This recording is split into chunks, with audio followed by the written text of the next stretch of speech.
Hello बच्चों, welcome back to my new blog new channel free का ज्ञान। तो आज हम पढ़ने वाले हैं क्लास 6 एनसीईआरटी की हिंदी बसंत का चैप्टर 17 सांस सांस में बांस। तो बच्चों, आपको बांस के बारे में तो हर कोई जानता होगा, हर बच्चे को मालूम हो कि बांस से हमारे लिए क्या क्या चीज़ें बनाई जाती है, क्या क्या बनता है और बांस का कहाँ कहाँ प्रयोग होता है। तो चलिए स्टार्ट करते हैं और इस चैप्टर के द्वारा हम सब जानकारी प्राप्त करते हैं। ठीक है, चलिए। एक जादूगर थे चंगी चंगलम्बा। अपने जीवन में उन्होंने कई बड़े बड़े करतब दिखलाए। जब मरने को हुए तो लोगों लोगों से बोले, मुझे दफनाए जाने के छठे दिन मेरी कब्र खोदकर देखोगे तो कुछ नया सा पाओगे। कहा जाता है कि मौत के छठे दिन उनकी कब्र खोदी गई और उसमें से निकले बांस की टोकरियों के कई सारे डिजाइन।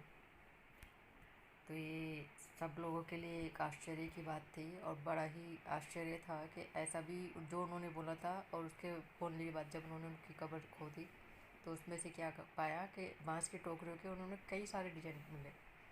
लोगों ने उन्हें देखा, पहले उनकी नकल की और फिर नए डिजाइन भी बनाए। यानी कि जो डिजाइन उन्हें प्राप्त हुए थे उनकी कब्र के खोदने पे, तो उनको उन्होंने क्या किया कि उसी की नकल की और उससे भी कई अच्छे तरीके के डिजाइन बनाने की कोशिश की।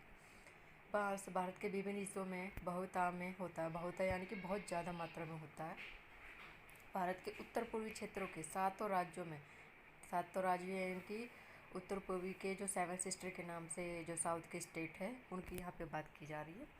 वहाँ पे बांस बहुत ज़्यादा फेमस है और बांस से वहाँ पे कई तरह की कलाकारी भी की जाती है, कई तरह की टोकरियाँ भी बनती है, बांस के घर भी बनते हैं। ठीक है,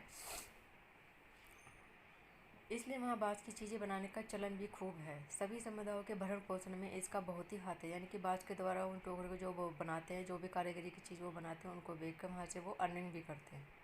ये उनके खाने कमाने का भी जरिया है। यहाँ हम खास तौर पर देश के उत्तरी पूर्वी राज्य नागालैंड की बात करेंगे। नागालैंड के निवासियों में बाँस की चीज़ें बनाने का खूब प्रचलन है।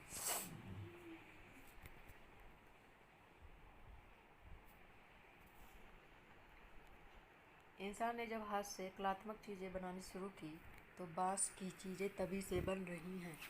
यानी कि जब से हमारे भारत में कलाकारी शुरू हुई है तो आप समझ सकते हैं कि बाँस की भी कलाकारी वहीं से शुरू होती है। आवश्यकता के अनुसार इसमें बदलाव हुए और अब भी हो रहे हैं। ये तो हम सभी जानते हैं, जब कोई क्राफ्ट की चीज़ें होती है तो उनसे कई चीज़ें बनती है और आने वाले टाइम में बहुत सी नई चीज़ें हम बनाना सीखते हैं। कहते हैं कि बाँस की बुनाई का रिश्ता उस दौर से है जब इंसान भोजन इकट्ठा करता था। शायद भोजन इकट्ठा करने के लिए उसने ऐसी डलिया नुमा चीज़ें बनाई होंगी। क्या पता बया जैसी किसी चिड़िया के घोंसले से टोकरी के आकार और बनावट की तरकीब हाथ लगी हो। बिल्कुल, जैसे चिड़िया, जो बया चिड़िया होती है वो जैसे अपना घोंसला बनाती है तो इंसान को भी वहीं से आइडिया मिला होगा कि टोकरी बना, ऐसे एक रखने के कोई सामान की चीज़ बनती है जिसे उन्होंने टोकरी का नाम दिया।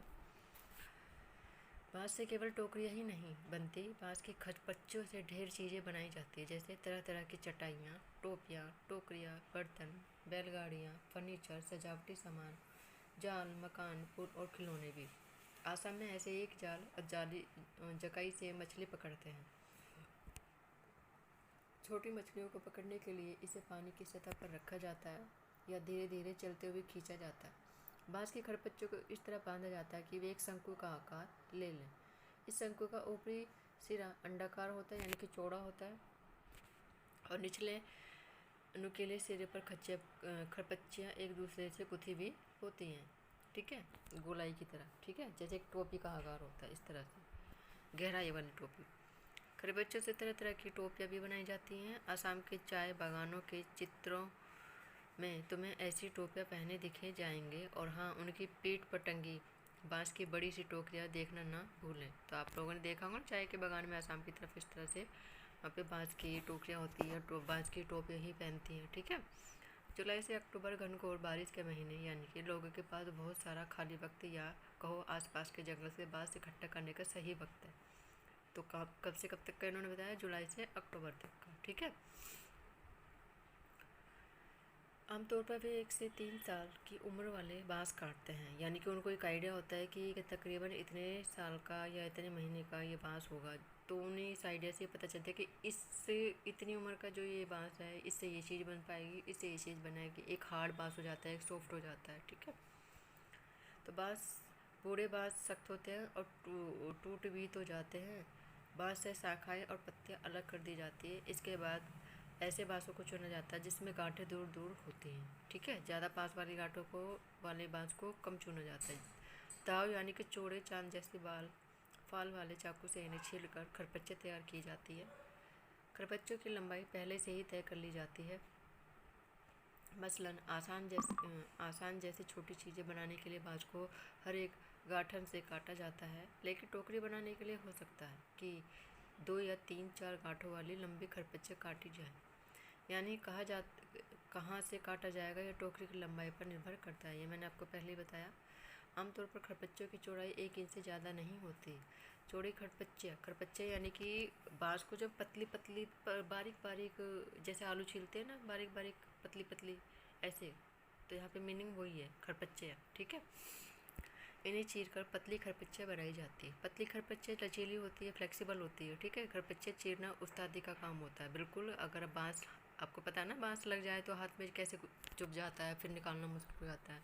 ठीक है, तो इतना आसान नहीं होता बांस को छीलना।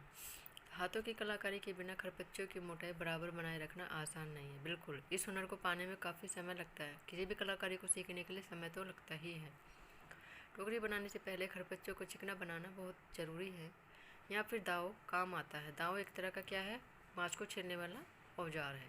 खरपच्चे बाएं हाथ में होती हैं और दाव दाएं हाथ में। दाव का धारदार सिरा खरपच्चों को दबाए रहता है, जबकि तर्जनी दाव के एकदम नीचे होती है।